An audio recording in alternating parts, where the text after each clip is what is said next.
नमस्कार मित्रों, विकास क्लासेस इलाहाबाद में आप सभी लोगों का एक बार पुनः स्वागत है। मैं विकास मिश्रा आपके सामने हाजिर हुआ हूं।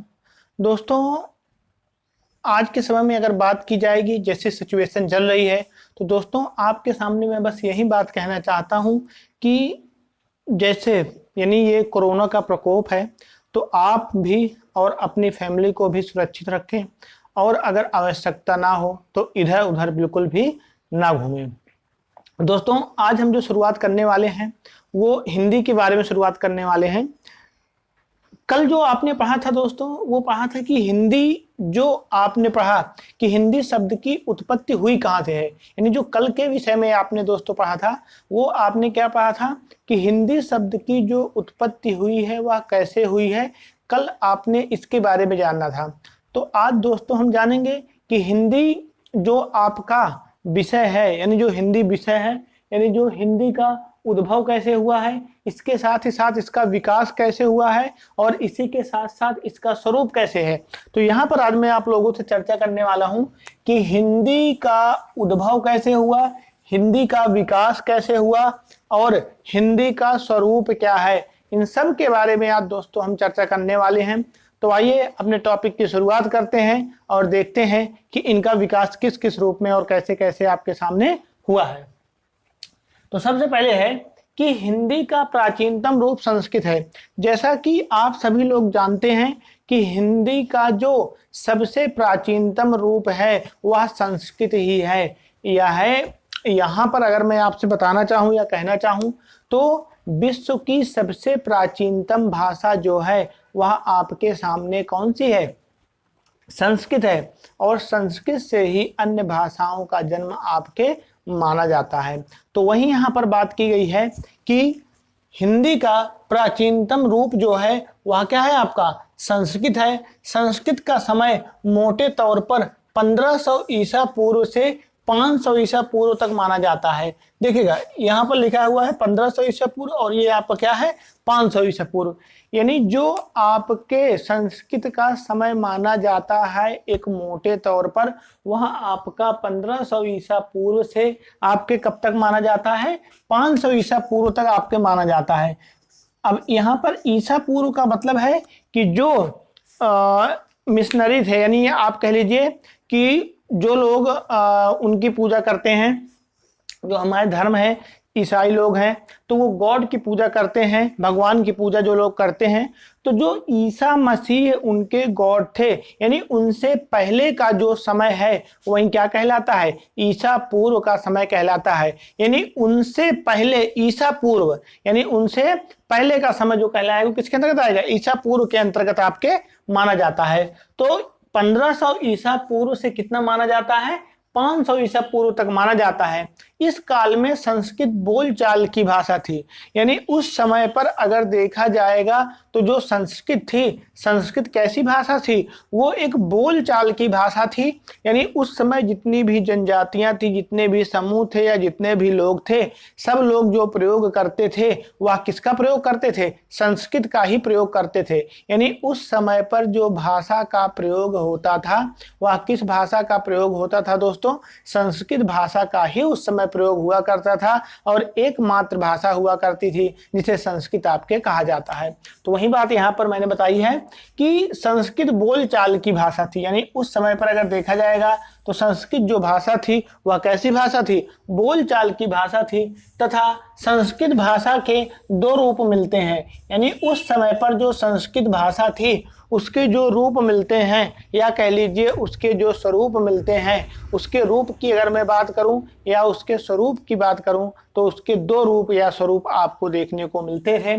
तो पहला जिसमें वैदिक संस्कृत या वांग्मय संस्कृत के नाम से जाना जाता है, यानी जो पहली संस्कृत आपकी है वह क्या कहलाएगी?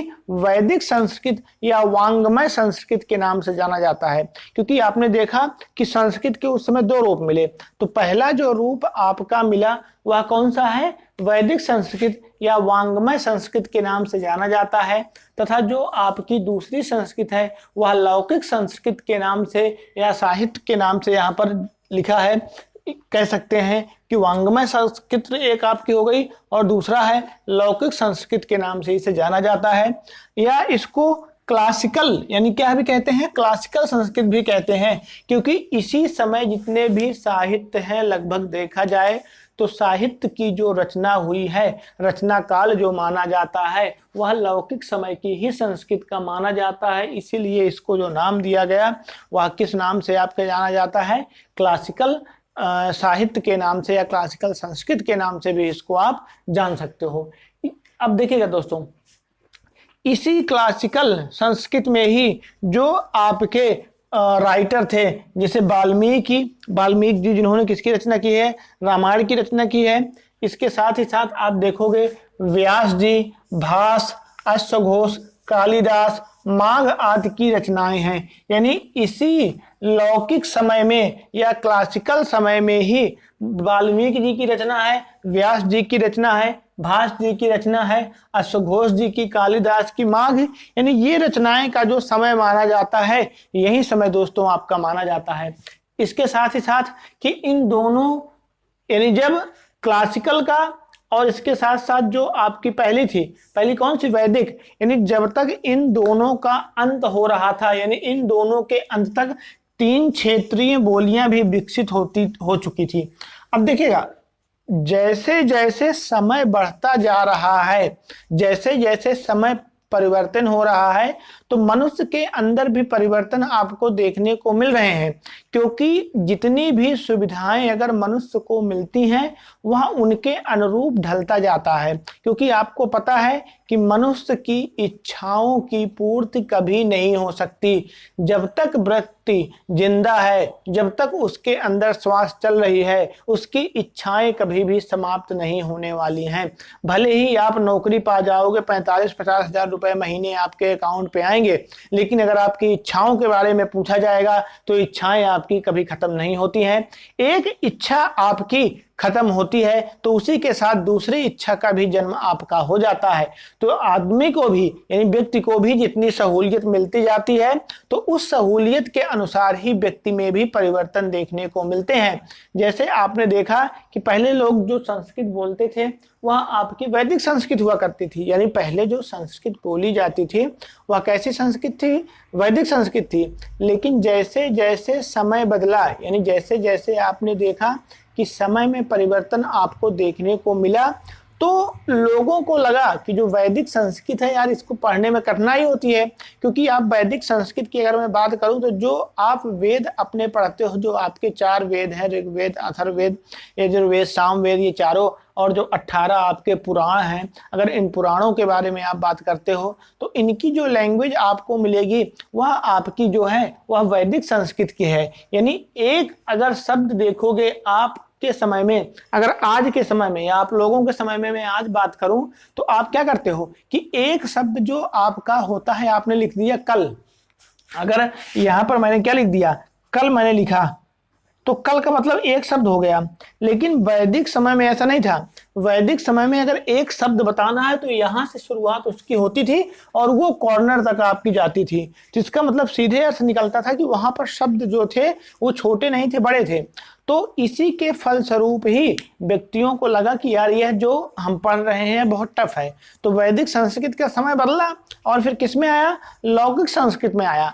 अब लौकिक संस्कृत में कुछ चीजें छोटी हो गई, यानी कालिदास जी वगैरह, वाल्मीकि जी वगैरह ये लोग आए तो इन्होंने चीजों को कुछ छोटा कर दिया।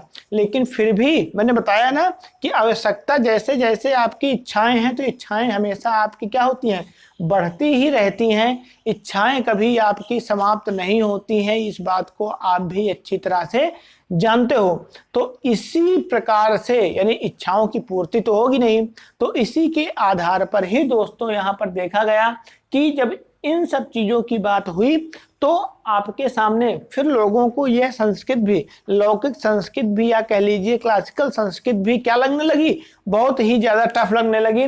तो इन दोनों के अंत तक, किन दोनों के अंत तक, वैदिक संस्कृत और लौकिक संस्कृत के अंत तक अब 3 क्षेत्रीय बोलियां भी आ गई थी। दोस्तों अभी मैं बोलियों के बारे में आगे चर्चा करूंगा कि बोलियां हैं क्या, भाषा क्या है आपकी, राज्य भाषा क्या होती है, और इसके साथ ही साथ आपकी जो राष्ट्र भाषा होती है उसके बारे में भी आपसे चर्चा करने वाला हूं थोड़ी देर में। तो 3 क्षेत्रीय बोलियां विकसित हो चुकी थी, जिसे पश्चिमोत्तरी, मध्य देशी तथा पूर्वी हिंदी के नाम से जाना जाता था। उस समय अब 3 जो बोलियां थी, क्षेत्रीय बोलियां, उनका विकास हो चुका था, क्योंकि चीजें जो होती हैं वो लोगों को टफ न लगने लगी, तो उन्होंने उसमें क्या किया, परिवर्तन करना उन्होंने शुरू कर दिया। तो उसमें आपकी पश्चिमोत्तरी, मध्य देशी तथा पूर्वी हिंदी यानी 3 क्षेत्रीय बोलियों का भी विकास इस क्रम में आपके हो चुका था। तो संस्कृत कालीन यानी देखा जाएगा कि संस्कृत कालीन बोलचाल की भाषा विकसित होते होते, यानी जो संस्कृत काल का समय था उसकी जो बोलचाल की भाषा विकसित होते होते 2500 ईसा पूर्व तक इसकी प्रवृत्ति क्या है, बदल गई। यानी अब देखिएगा, आप यहां से चले 1500 से लेकर 500 तक यहां तक हुआ, तो 2500 ईसा पूर्व तक जो इसकी प्रवृत्ति है वह क्या हुई, बदल गई, और जिसे नाम दिया गया, क्या नाम दिया गया, पाल की नाम से जाना जाता है। जिसे जो संज्ञा दी गई वो किसकी संज्ञा दी गई, पाल की संख्या। और दोस्तों अगर आपने हिस्ट्री सब लोगों ने पढ़ी है तो वहां पर पाली और प्राकृतिक आपने पढ़ा है, जहां पर गौतम बुद्ध, महावीर स्वामी वगैरह ने उपदेश दिए हैं, तो उसी समय की जो भाषा थी वो पाली और प्राकृतिक थी, क्योंकि गौतम बुद्ध, महात्मा बुद्ध ये सब जो हुए थे उसी के समय में हुआ था, तो उन्हीं के समय की ये भाषा आपकी मानी जाती है। तो इसीलिए कहा जाता है कि बदल गई, जिसे पाल की संज्ञा दी गई। इसका समय 500 ईसा पूर्व तक है, यानी इसका जो समय है 500 ईसा पूर्व से अगर देखा जाएगा 1 ईस्वी तक माना जाता है। अब देखिएगा, ईसा पूर्व के बाद हम कहाँ प्रवेश कर गए, ईस्वी में प्रवेश कर गए हैं। तो इसका जो पाली का समय दोस्तों माना जाता है, मोटे तौर पर अगर मैं पाली के समय की बात करूं तो पाली का जो समय दोस्तों माना जाता है वह आपका 500 ईसा पूर्व से 1 ईस्वी तक ही माना जाता है। तो दोस्तों इसका जो समय है वह 500 ईसा पूर्व से कब तक माना जाता है, 1 ईस्वी तक इसका समय आप लोगों के सामने इसका समय दोस्तों माना जाता है। इसी के साथ ही साथ देखिएगा, इस समय क्षेत्रीय बोलियों की जो संख्या थी, यानी इस समय पर जो क्षेत्रीय बोलियां थी इनकी जो संख्या थी वो कितनी हो गई थी, 4 हो गई थी दोस्तों। इस समय जो क्षेत्रीय बोलियों की संख्या थी, तो क्षेत्रीय बोलियों की संख्या आपके सामने आपको देखने को कितनी मिल रही थी, 4 हो गई थी। यानी इस समय जो क्षेत्रीय बोलियां होती हैं उनकी जो संख्या है वह संख्या आपको दोस्तों कितनी मिल गई, 4 हो गई थी, जिसे पश्चिमोत्तरी, मध्य देशी, पूर्वी, दक्षिणी माना जाता है। यानी ये जो आपके 4 हैं, एक है मध्य देशी, पूर्वी, दक्षिणी और पश्चिमोत्तरी। यहाँ पर दोस्तों आपको जो संख्या देखने को मिली थी, यहाँ पर आपके सामने 3 थी। तो पश्चिमोत्तरी पहले भी थी, पश्चिमोत्तरी अब है, मध्य देशी भी है, पूर्वी भी है, सिर्फ एक इसमें अलग से जोड़ दिया गया। और दोस्तों कौन सी जुड़ी, दक्षिणी जुड़ी। तो पहली ईस्वी, यहाँ पर यहाँ तक मैंने बताया था ना कि पहली ईस्वी तक, तो पहली ईस्वी तक आते आते इसमें परिवर्तन हुआ। यानी पहली ईस्वी जब आ गई तो इसमें फिर से क्या हुआ, परिवर्तन हुआ, और 1 ईस्वी से 500 ईस्वी तक इसे प्राकृतिक कहा गया। अब देखिएगा, उसका जो समय था 500 से 1 ईसा 500 ईसा पूर्व से 1 ईस्वी तक क्या चला, आपका पाली चला, और 1 ईस्वी से 500 ईस्वी तक इसका जो रूप चला वो क्या रूप चला, प्राकृतिक रूप चला। यानी इसका जो रूप चला वो किसमें चला, आपका प्राकृतिक रूप चला। क्योंकि मैंने बताया ना कि आवश्यकता ही आविष्कार की जननी होती है दोस्तों। जैसे जैसे आवश्यकता पड़ी वैसे वैसे भाषा में भी परिवर्तन देखने को दोस्तों मिलते गए। तो वही बात की गई है कि 1 ईस्वी से 500 ईस्वी तक इससे प्राकृतिक कहा गया। प्राकृतिक से ही विभिन्न अपभ्रंशों का विकास माना जाता है। अब बात आती है कि अपभ्रंश क्या होते हैं। दोस्तों अपभ्रंश का जो अर्थ आपके सामने निकल कर आता है, अपभ्रंश का मतलब होता है एक प्रकार से मिला जुला। यानी जो अपभ्रंश का अर्थ होता है या जो अपभ्रंश होता है इसका जो स्वरूप होता है दोस्तों वो मिला जुला स्वरूप होता है। यानी इसमें कई चीजें जो होती हैं वो मिक्स होती हैं। जैसे आप हिंदी पढ़ते हो तो हिंदी आप ये मान के चलिए कि इसमें आपका कोई एक रूप प्रयोग नहीं है, इसमें आपका संस्कृत भी है, प्राकृतिक को भी शामिल कर दिया गया, पाली को भी, इसके साथ साथ जो अन्य देश की लैंग्वेज हैं उनको भी यहाँ पर शामिल कर दिया गया, चाहे तुर्की हो, चाहे फारसी हो, चाहे उर्दू हो। तो इन सब के शब्द आपको मिलते हैं। तो संस्कृत एक प्रकार से बिल्कुल जो कई भाषाओं से मिल के क्या है, आपकी बनी हुई है। तो वही बात की गई है कि 500 यानी क्या है कि माना जाता है, और इसे 1 ईस्वी से 500 ईस्वी तक इसे क्या कहा गया? प्राकृतिक कहा गया है।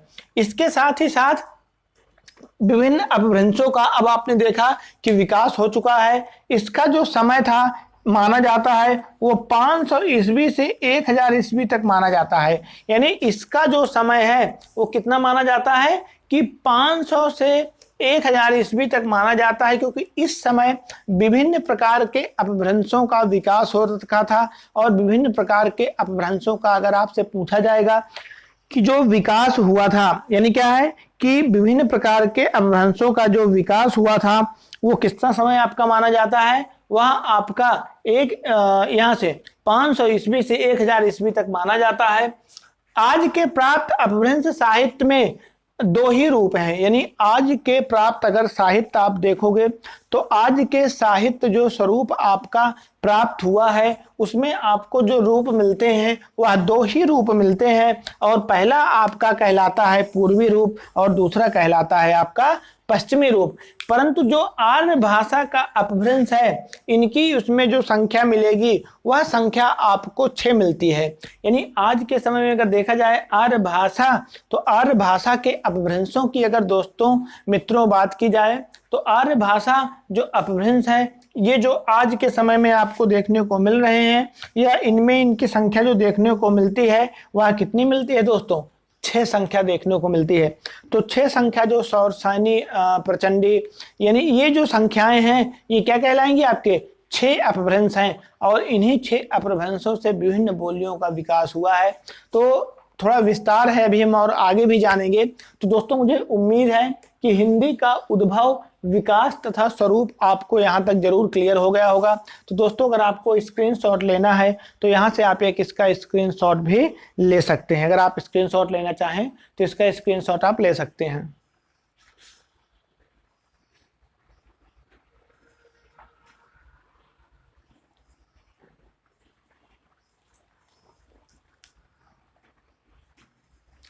आइए मित्र इसी के आगे बढ़ते हैं, देखते हैं फिर से। तो यहाँ तक आपका क्लियर हो गया है कॉन्सेप्ट। तो दोस्तों अब इसी क्रम को मैं आगे बढ़ाते हुए चलता हूँ। और यहाँ पर मित्रों जो हम बात करने वाले हैं कि यहाँ तक तो आपने जान लिया हिंदी का विकास जो हुआ वो किस क्रम में हुआ और हिंदी का विकास किस क्रम में आपके नहीं हुआ है।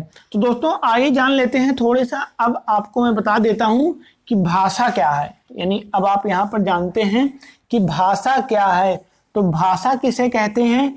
अगर आपसे कभी भी प्रश्न पूछता है कि भाषा है क्या, तो आप सीधे सीधे मोटे तौर पर कह सकते हो कि विचारों के आदान प्रदान के लिए जिसका हम प्रयोग करते हैं।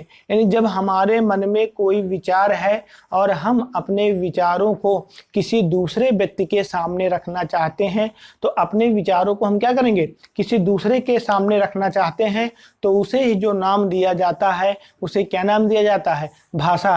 यानी जब हम अपने विचारों को किसी दूसरे के सामने रखते हैं और किसी दूसरे के विचारों को हम सुनते हैं, तो वो जो एक प्रकार से इधर से उधर संप्रेषण की प्रक्रिया हुई, यानी इधर से विचार इधर गए और इधर से विचार इधर गए, तो इसे ही जो स्वरूप दिया जाता है दोस्तों वह क्या कहा जाता है? भाषा कहा जाता है।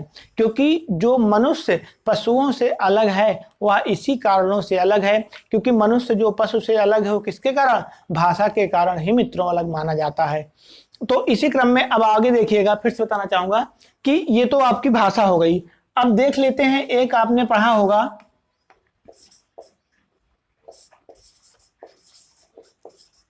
राजभाषा।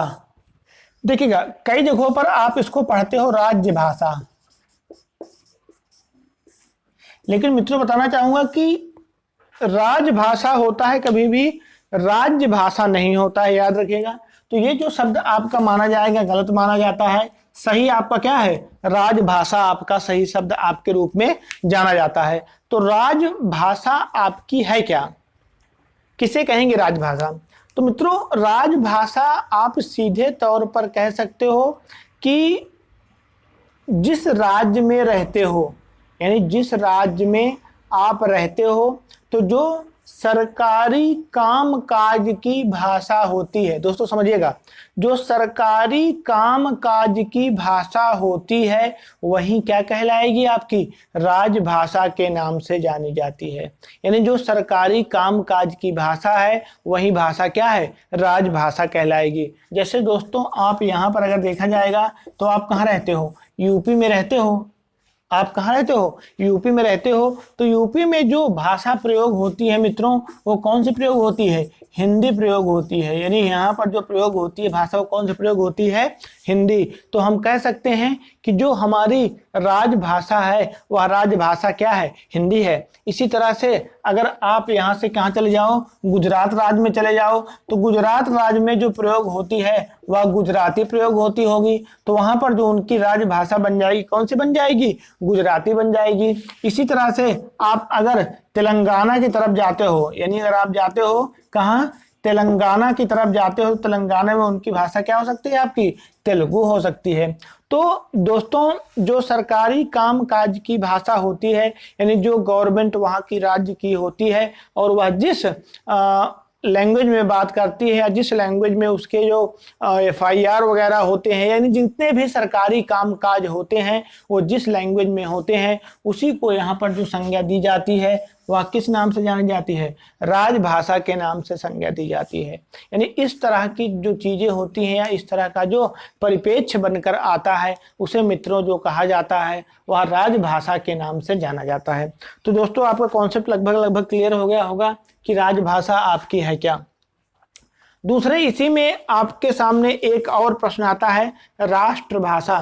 देखिएगा संविधान में जो चर्चा है मित्रों, याद रखिएगा, वो चर्चा सिर्फ राजभाषा की है, लेकिन राष्ट्रभाषा की चर्चा संविधान में कहीं देखने को नहीं मिलती है। लेकिन इसके बावजूद भी हम राष्ट्रभाषा के रूप में बात करते हैं कि हमारी राष्ट्रभाषा क्या है, हिंदी है। तो दोस्तों अगर हमारी राष्ट्रभाषा जो है, आप समझिए कि हमारी राष्ट्रभाषा जो है वह क्या है दोस्तों, मित्रों हिंदी है।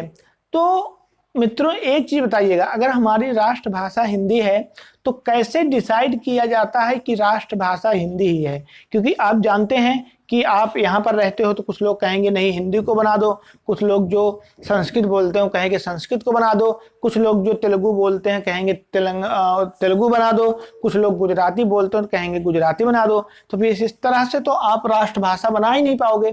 तो किस उद्देश्य में, यानी देखा जाए तो कैसे डिसाइड होता है कि राष्ट्रभाषा हमारी क्या है, हिंदी होगी।